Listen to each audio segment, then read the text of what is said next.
जय हिंद दोस्तों। Mission SSC GD 2021 के लिए आपका स्वागत है। एसएससी कांस्टेबल जीडी के लिए प्रीवियस ईयर के क्वेश्चन जीके और हिंदी के लेके आए आपके लिए। प्रीवियस ईयर के जीके के क्वेश्चन आपके एसएससी जीडी में सबसे ज़्यादा इंपॉर्टेंट होते हैं। मैं आपको बता दूं कि 2018 में जो भर्ती निकली थी, जिसका एग्ज़ाम हुआ था 2019 में, उसमें मेरे 92 मार्क्स थे एसएससी जीडी में, और मैंने एसएससी जीडी का रिटन एग्ज़ाम क्लियर किया था। सो मैं आपको अच्छे से बता सकता हूँ कि कैसे क्वेश्चन आते हैं। तो चलिए सबसे पहले हम जीके के क्वेश्चन देख लेते हैं। जीके के क्वेश्चंस ज़्यादा से ज़्यादा आपको प्रीवियस ईयर के सॉल्व करने हैं। इस क्विज में आपको दोस्तों हम जीके और हिंदी के क्वेश्चन सॉल्व कराएंगे। रीजनिंग के लिए आपको अलग से एक सेट दिया जाएगा जिसमें आपको संभावित क्वेश्चन बताए जाएंगे। रीजनिंग के लिए अलग सेट आएगा। अभी आप जीके के क्वेश्चन देखिए। जीके के लिए भी हम गेस्ट क्वेश्चन लेके आएंगे। एक बार प्रीवियस ईयर के कुल 20 सेट हैं, ये 20 सेट खत्म हो जाते हैं, वीडियो अपलोड कर दिया जाएगा। उसके बाद आपको कैसे क्वेश्चन आते हैं ये भी अलग से बताए जाएंगे। तो दोस्तों आप इस सेट को पूरा देखिए। जैसा कि मैंने बताया कि मैंने एग्जाम क्लियर किया था 92 मार्क्स से, सो मैं आपको ज़्यादा अच्छे से बता सकता हूं कि कैसे क्वेश्चंस आते हैं। सबसे ज़्यादा प्रीवियस ईयर क्वेश्चन से ही पूछे जाते हैं। लगभग 5 से 6 क्वेश्चन आपको प्रीवियस ईयर के जरूर मिलेंगे। सो सारे सेट जितने भी एसएससी के प्रीवियस ईयर के क्वेश्चन हैं सबको सॉल्व किया कीजिए। पहला क्वेश्चन देख लेते हैं। भारत में वैष्णववाद की वृद्धि का प्रमाण हेलिओडोरस स्तंभ किस भारतीय शहर में स्थित है? हेलिओडोरस स्तंभ किस भारतीय शहर में स्थित है? तो ये शहर है आपके विदिशा में। ऑप्शन डी यहाँ पे राइट आंसर हो जाएगा। अगला क्वेश्चन देख लेते हैं दोस्तों। बिल्कुल भी टाइम वेस्ट नहीं करना है, आपको 1.5x पे वीडियो करके देखनी है ताकि वीडियो जल्दी खत्म हो जाए और आपको क्वेश्चन भी समझ में आ जाए। चलिए दोस्तों, औद्योगिक संस्थानों में भार उठाने के लिए जिस हाइड्रोलिक जैक का उपयोग किया जाता है वह भौतिकी के किस नियम पर आधारित है? भौतिकी के नियम से क्वेश्चन एक ना एक जरूर पूछे जाते हैं। तो भौतिकी के जितने भी नियम है वो आपको अच्छे से पढ़ के जाने। एक ना एक क्वेश्चन आपको हर सेट में जरूर मिलेंगे। 27वें का डी हो जाएगा। पास्कल के नियम के अनुसार, पास्कल के नियम के अनुसार ही क्वेश्चन सारे पूछे जाते हैं। अगला क्वेश्चन क्या है दोस्तों? हमारी आंतड़ी में पाया जाने वाला बैक्टीरिया कौन सा है जो हमें खाना पचाने में मदद करता है? तो कौन सा ऐसा बैक्टीरिया है जो हमें खाना पचाने में मदद करता है? वो है लैक्टोबैसिलस एसिडोफिलस। लैक्टोबैसिलस एसिडोफिलस ये हमारी दही में भी पाया जाता है। सारे प्रीवियस ईयर के क्वेश्चन हैं। अगला क्वेश्चन क्या है दोस्तों? महिला विजेताओं को दिया जाने वाला फर्स्ट लेडीज अवार्ड किस मंत्रालय की एक पहल है? तो महिला विजेताओं को जो फर्स्ट लेडीज अवार्ड दिया जाता है वो महिला और बाल विकास मंत्रालय की ओर से दिया जाता है। अगला क्वेश्चन देख लेते हैं दोस्तों। 2010 राष्ट्रमंडल खेल में किस भारतीय तीरंदाज ने महिलाओं की व्यक्तिगत रिकर्व स्पर्धा में स्वर्ण पदक जीता था? अब 2010 का भी क्वेश्चन यहाँ पे पूछ लिया है, तो ये स्टैटिक जीके के क्वेश्चंस आपको कई सारे पढ़ के जाने हैं। तो किसने जीता था 2010 में रियो ओलंपिक में? दीपिका कुमारी ने, तीरंदाजी में। अगला क्वेश्चन है दोस्तों। बर्फ से ढकी चोटियों वाली एकमात्र पर्वत श्रृंखला कौन सी है? बर्फ से ढकी चोटियों वाली एकमात्र पर्वत श्रृंखला आपकी हो जाएगी, कौन सी हो जाएगी? हिमालय। हमेशा हिमालय बर्फ से ढका रहता है। लॉर्ड कर्जन की निगरानी में बंगाल का विभाजन किस वर्ष हुआ था? बंगाल विभाजन आपको पता होगा 1905 में हुआ था। अगला क्वेश्चन देख लेते हैं।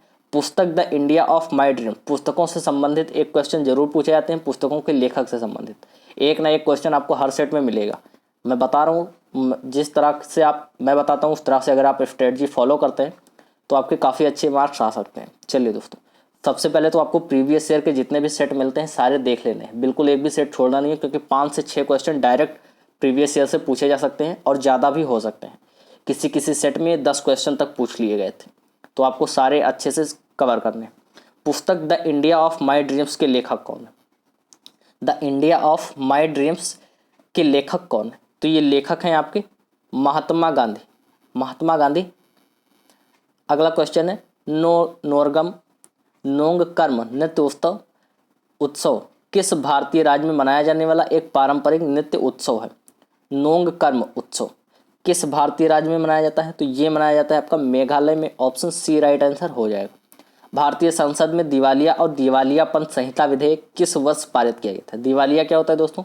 अगर आप किसी का कर्ज वापस नहीं कर पाते हैं तो आपको दिवालिया घोषित कर दिया जाएगा। तो 35 का आंसर हो जाएगा आपका डी। 2018 में इसे पारित किया गया था। अगला क्वेश्चन है। दुनिया की आधी से अधिक जैव विविधता पौधों और जानवरों की विविधता कहाँ पाई जाती है? आधी से अधिक जैव विविधता कहाँ पाई जाती है? ये पाई जाती है आपका उष्णकटिबंधीय वर्षा वन में। ऑप्शन बी यहाँ पे राइट आंसर हो जाएगा।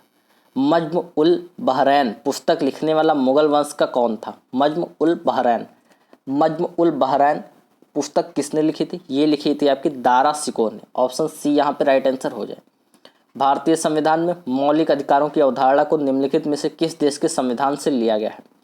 भारतीय संविधान में मौलिक अधिकारों की अवधारणा को किस देश के संविधान से लिया गया है? 38 का आंसर हो जाएगा आपका बी, संयुक्त राज्य अमेरिका के संविधान से। अगला क्वेश्चन देख लेते हैं, कौन सी नदी 10 देशों से होकर बहती है? तो 10 देशों से होकर बहने वाली नदी है आपकी डेन्यूब। ऑप्शन ए यहाँ पे राइट आंसर हो जाएगा 39 के लिए। अगला क्वेश्चन देख लेते हैं, पैरा ओलंपिक स्वर्ण पदक जीतने वाले पहले भारतीय कौन है? पैरा ओलंपिक स्वर्ण पदक जीतने वाले पहले भारतीय आपके मरियप्पन थांगला वनलू, मरियप्पन थांगना वनलू। ऑप्शन सी यहाँ पे राइट आंसर हो जाएगा। प्राचीन काल में बौद्ध काल के दौरान कपिलवस्तु के शासक कौन थे? अब देखिए ऐसे भी क्वेश्चन पूछे जाते हैं, कपिलवस्तु के शासक कौन थे, क्या पता क्या थे? तो ये थे आपके शाक्य। शाक्य लोग बौद्ध काल के दौरान कपिलवस्तु के शासक थे। किस भारतीय को भारत सरकार के लिए 10 बार बजट प्रस्तुत करने का गौरव हासिल है? यानी कि 10 बार सर्वाधिक बजट किसने प्रस्तुत किया? तो ये आपके प्रस्तुत किया मोरारजी देसाई ने, मोरारजी देसाई ने।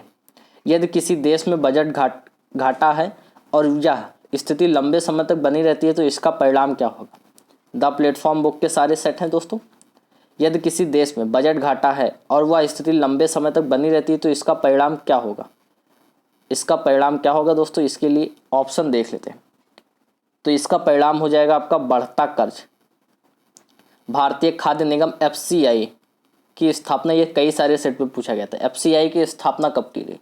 तो FCI की स्थापना की गई 1995 में। ऑप्शन सी हो जाएगा। बागरुम्बा भारत की किस जनजाति का पारंपरिक नृत्य है? बागरुम्बा भारत की किस जनजाति का पारंपरिक नृत्य है? तो ये है आपका बोडो जनजाति की। बोडो जनजातियाँ आपका पहाड़ी क्षेत्रों में पाई जाती हैं। निम्नलिखित में से कौन सा जानवर बिल या मांद में रहता है?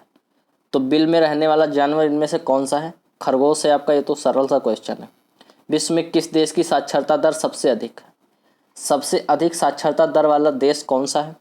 ये है आपका रूस, यानी कि USSR, रूस। नॉर्वे का सबसे प्रतिष्ठित पुरस्कार नॉर्वे नेशनल अवार्ड पाने वाले पहले भारतीय अभिनेता कौन है? नॉर्वे नेशनल अवार्ड पाने वाले पहले भारतीय नेता हो जाएंगे आपके आदिल हुसैन। इनके बारे में अगर आप क्रोम पे सर्च करेंगे तो आपको मिलेगा। कचरे को एक अस्थायी संग्रहण जगह पर ले जाने से फैलने वाली बीमारियों से बचने के लिए रिहायशी इलाकों में से ठोस कचरे के पृथक्करण के लिए किस प्रकार की सफाई व्यवस्था आवश्यक है? ये आवश्यक है आपका भू भराव सफाई व्यवस्था। ऑप्शन बी यहाँ पे राइट आंसर हो जाएगा। अगला क्वेश्चन है लास्ट क्वेश्चन जीके का। इसके बाद हिंदी का सेट देखेंगे। हिंदी का सेट भी आपको देख लेना है। दिसंबर 1929 के दौरान कांग्रेस के किस सत्र में 26 जनवरी को पूर्ण स्वराज के दिन के रूप में तय किया गया था, जिसे बाद में संविधान अपनाने की तारीख के रूप में निर्धारित किया गया? तो दोस्तों किस अधिवेशन में तय किया गया था? लाहौर अधिवेशन में रावी नदी के तट पर। यह भी याद रखेंगे, रावी नदी के तट पर 26 जनवरी 1929 को पूर्ण स्वतंत्रता का प्रस्ताव पारित हुआ था। दोस्तों आपका संविधान जो है वो बन गया था 26 नवंबर 1949 को, लेकिन उसको जारी किया गया यानी कि लागू किया गया 26 जनवरी 1950 को। तो वो इसी वजह से लागू किया गया क्योंकि 26 जनवरी को पूर्ण स्वतंत्रता, पूर्ण स्वराज का प्रस्ताव पारित हुआ था। चलिए अब हिंदी के कुछ क्वेश्चन देख लेते हैं। SSC GD में आपके पास ऑप्शन रहता है कि आप हिंदी या इंग्लिश में से कोई एक चूज़ करें। ज़्यादातर बच्चे हिंदी ही चूज़ करते हैं क्योंकि हिंदी सरल आती है और हिंदी में आपका 25 में 25 करने का पूरा चांस रहता है। अगर आप थोड़ा भी मन से हिंदी पढ़ लेते हैं तो आप 25 में 25 बना के आएंगे, ये मेरी गारंटी है। मैथ, रीजनिंग और हिंदी ये तीनों स्कोरिंग सब्जेक्ट है, यानी कि तीनों में बहुत अच्छे मार्क्स किए जा सकते हैं अगर उसकी अच्छे से पढ़ाई की जाए। दिए गए वाक्य में वह भाग ज्ञात करें जिसमें कोई त्रुटि है। हिंदी में मेनली ऐसे क्वेश्चन पूछे जाते हैं जिसमें कोई त्रुटि है या रिक्त स्थान भरिए या समानार्थी पर्यायवाची, ऐसे क्वेश्चंस आते हैं। हिंदी ज़्यादा कठिन नहीं रहता, अगर आपने अच्छे से पढ़ा है तो याद अच्छे से कर लेंगे। 23 क्वेश्चन तो बहुत आराम से बना लेंगे आप। मिस्टर सामनाथ ने घूमकर माँ की कोठरी की ओर देखा। मिस्टर सामनाथ ने घूर कर माँ की कोठरी की ओर देखा। यहाँ पे ये की गलत है, माँ के कोठरी की ओर, कोठरी की ओर देखी, यहाँ देखी नहीं होगा बल्कि देखा होना चाहिए। रिक्त स्थान को भरने के लिए उपयुक्त शब्द का चयन कीजिए। रात की नींद, रात की नींद कैसी होती है दोस्तों? तो रात की नींद आप थोड़ा भी दिमाग लगाएंगे तो गहरी होती है। अगला क्वेश्चन देख लेते हैं। आदमी की पहचान उससे होती है। आदमी की पहचान, ये रिक्त स्थान भरने के लिए है सारे दोस्तों।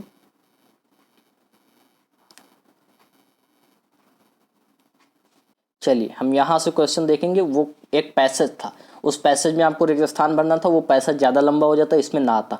अब वो काफ़ी बोरिंग भी होता, उसको आप बहुत आसानी से भर लेंगे अगर आपने पैसेज कहानी वहानी पढ़ने के शौकीन है तो बहुत आसानी से दिए गए। मेनली आपका क्या होता है कि आप पर्यायवाची, विलोम, इस पे सब में फंस जाते हैं, तो वही आपको मेनली देखना है। व्यथा का पर्यायवाची शब्द क्या होगा?